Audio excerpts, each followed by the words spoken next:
mis hermanos amados, que Dios les bendiga grandemente en este día. Hoy hablaremos de un milagro más de Cristo, muestra de su amor. Compartiremos: Jesús resucita a Lázaro. Empecemos. La palabra se encuentra en el libro de Juan, capítulo 11, versículos del 1 al 44. Iremos viendo algunos de sus versículos para reflexionar en esta historia milagrosa de Jesús. El versículo 1 dice así: Estaba entonces enfermo uno llamado Lázaro de Betania, la aldea de María y Marta, su hermana. Lázaro, junto con Marta y María, eran amigos de Jesús. Ellos se encontraban, por decir algo, dentro de su círculo más cercano. Les amaba Jesús a ellos, así como también ellos amaban a Jesús. Y los versículos 2, 3 y 4 dicen que las hermanas enviaron a decir a Jesús: Señor, he aquí el que amas está enfermo. Pero oyéndolo Jesús dijo: Esta enfermedad no es para muerte, sino para la gloria de Dios, para que el Hijo de Dios sea glorificado por ella. Y después el versículo 6 dice que cuando oyó esto, se quedó 2 días más en el lugar donde se encontraba Jesús.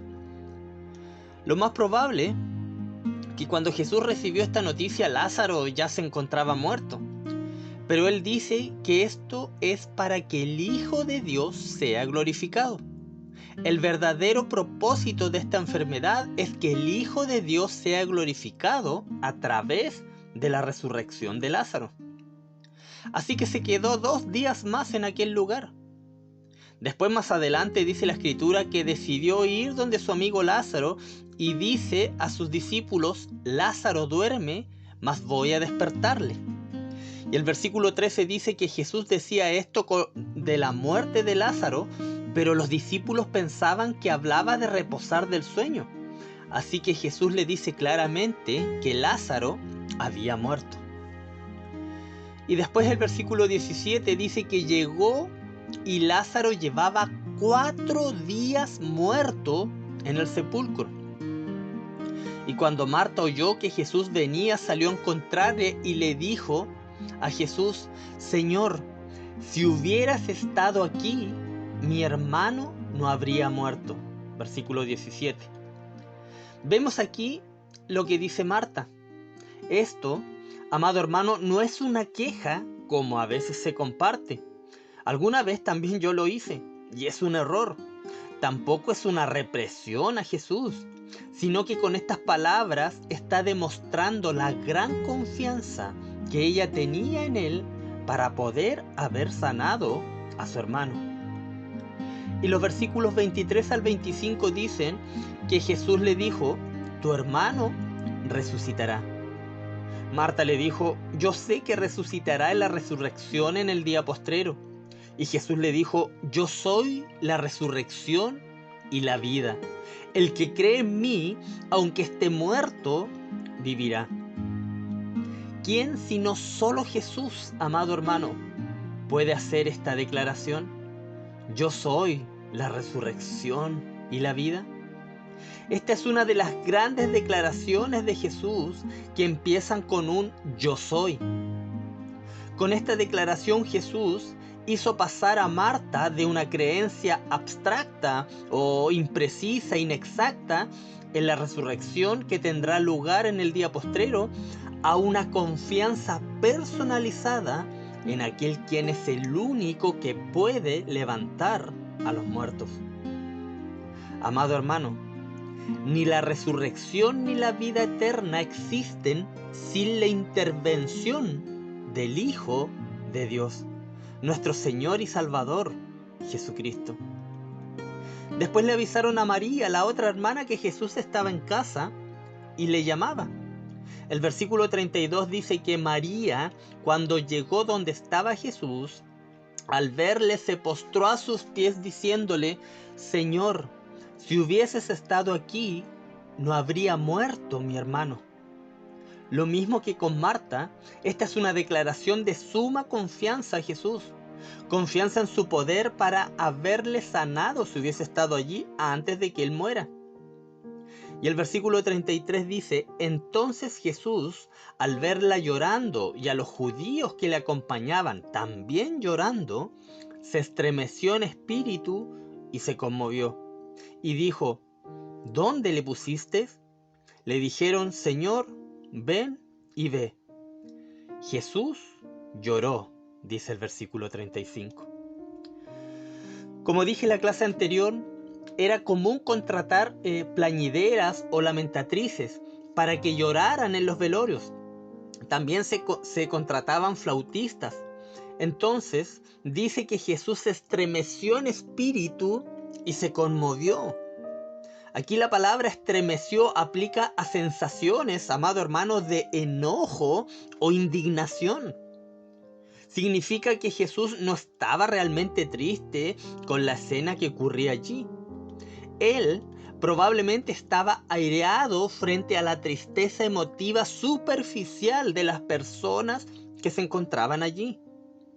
Las personas allí reunidas actuaban como si fueran paganas, carentes de toda esperanza. Aunque la tristeza es algo muy comprensible, común y normal, el grupo en aquel lugar actuó sin esperanza. También estaba enojado o indignado por el dolor y la tristeza que el pecado impone a la humanidad. Jesús, dice la Escritura, lloró. Y esto tiene una connotación de un sollozo en silencio que produce lágrimas emotivas, un llorar calmado. Está profundamente conmovido, pero no fuera de control. Sus lágrimas no se debieron simplemente a que sintiera tristeza por la muerte de Lázaro, ya que él lo iba a resucitar, sino por la condición de un mundo caído, inmerso en el pecado, la causa de tanto dolor y muerte. Los versículos 39 y 40 dicen que Jesús pidió que quiten la piedra. Y Marta le dice: Señor, hiede ya, porque es de 4 días. O sea, debe haber un olor espantoso. Y Jesús le dice: ¿no te he dicho que si crees, verás la gloria de Dios? La petición de Jesús fue muy extraña frente a la incredulidad de la gente, incluso de Marta y María. Como leímos, Marta, en modo de protesta, dice: pero tiene que tener un fuerte olor, o ya se está descomponiendo. La gente pensó que estaba tan triste y dolido que quería ver por última vez a su amigo Lázaro. Y en respuesta a lo que dice Marta, Jesús le dice: ¿no te he dicho que si crees verás la gloria de Dios? Jesús perfectamente podría haber hecho este milagro sin que Marta y María creyeran. Pero si no hubiesen creído, entonces nunca hubieran visto la gloria de Dios. O sea, podrían haber visto el resultado final y estar felices con ello, pero se hubieran perdido de disfrutar el gozo, de disfrutar de la gloria de Dios, de su inmenso poder y su inmenso amor. Hoy en día vemos lo mismo. Mucha gente ve milagros maravillosos, se alegran por ello, se sienten contentos y felices, y es normal, pero no ven la gloria de Dios en ello. Vemos también una pequeña oración que hizo Jesús en los versículos 41 y 42. Dice: y Jesús, alzando los ojos a lo alto, dijo: Padre, gracias te doy por haberme oído. Yo sabía que siempre me oyes, pero lo dije por causa de la multitud que está alrededor, para que crean que tú me has enviado. Vemos que esta oración que hace Jesús no era una petición al Padre para que hiciera el milagro. En realidad era agradecimiento al Padre. Lo que Jesús quería demostrar aquí era que es el Mesías, el Hijo de Dios, como dice el versículo 4, para que el Hijo de Dios sea glorificado. Y los versículos 43 y 44 dicen: y habiendo dicho esto, clamó a gran voz: Lázaro, ven fuera. y el que había muerto salió, atadas las manos y los pies con vendas y el rostro envuelto en un sudario. Jesús le dijo: desatadle y dejadle ir. Jesús simplemente llama. Dice la Escritura que clamó a gran voz. Cuando la Escritura dice clamó a gran voz, es que gritó: ¡Lázaro, ven fuera! Esto es sorprendente, amado hermano. Cómo, a la orden del grito de Jesús, cada célula del cuerpo de Lázaro empezó a regenerarse. Empezaron a recobrar vida otra vez, a unirse una con otra en cuestión de segundos. Como sus órganos, que ya estaban descomponiéndose, también se recuperaron y restauraron. Entonces, ¿qué vemos aquí? Cómo Cristo le dio vida a Lázaro, a cada célula de su cuerpo de Lázaro, a cada órgano de su cuerpo. Lo he dicho en 3 clases seguidas. Le dio vida por el poder de su palabra. La palabra de Dios es poderosa. ¿Por qué Jesús resucitó a Lázaro? Como dice el versículo 5, porque le amaba y también porque esto dio gloria a Dios. Amado hermano, es por esto que nos salvó a cada uno de nosotros y seguirá salvando a muchos, porque nos ama y para glorificar a Dios. Merecemos ir al infierno, pero por su gran amor nos rescató y nos resucitó para vida eterna.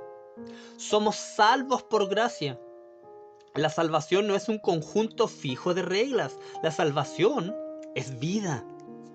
Y esta vida es una persona, nuestro Señor y nuestro Salvador, Jesucristo.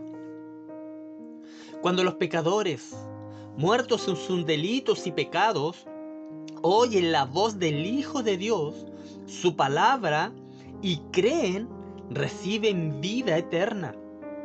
Como dice Juan 5:25, viene la hora y ahora es, cuando los muertos oirán la voz del Hijo de Dios, y las que la oyeren vivirán. Amado hermano, amado oyente, rechazar la palabra es quedarse muerto para siempre. Los hijos de Dios no estamos exentos de enfermedades y muertes. A través de las historias de dolor como esta, Dios muestra quién es Él y afianza nuestra fe. ¿Lo cree usted? Yo lo creo, porque lo he vivido. Dios utiliza el sufrimiento para traer gloria a su nombre y para que podamos ver esa gloria. ¿Lo cree usted? Yo lo creo. También lo he vivido. En ocasiones los creyentes caemos en el error de cuestionar el amor de Dios al enfrentar situaciones difíciles. También lo he vivido y pedí perdón postrado y humillado a su presencia por cuestionar su amor.